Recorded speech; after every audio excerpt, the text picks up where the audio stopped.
Many books have been written on leadership skills, on methods and models for it, but in my view, it really isn't all that complicated at all.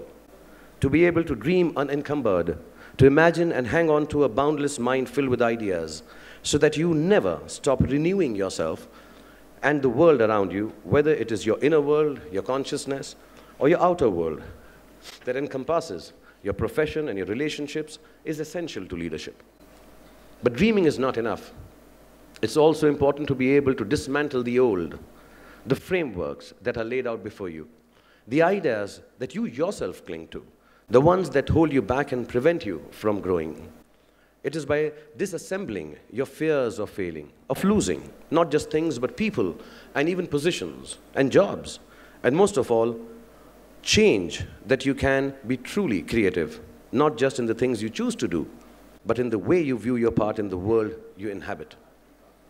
I meet many successful people in the world of business, and I often find that while their ideas are very, very clear, the way they speak of them is oddly dispassionate.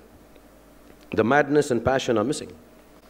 I get the sad impression that business often becomes numerical, about millions and targets, or it ends up being so goal-driven that there is a stark loss of inspiration from it.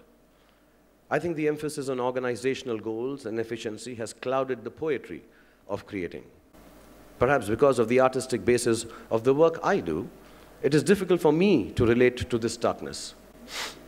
I feel it lacks life. I may be completely wrong. Creation cannot be a managerial concept or a notion.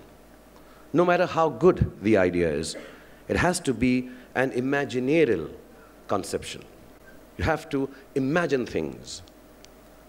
To lead means to inspire, to imagine, and you cannot inspire people mechanically or through numericals. Yeah, okay, with all due respect, unless they are stockbrokers or bankers. Inspiration is an emotional construct. To make people believe in anything, whether it is a product, a story, an idea, or you yourself, you need to connect their ability to imagine and dream with your own.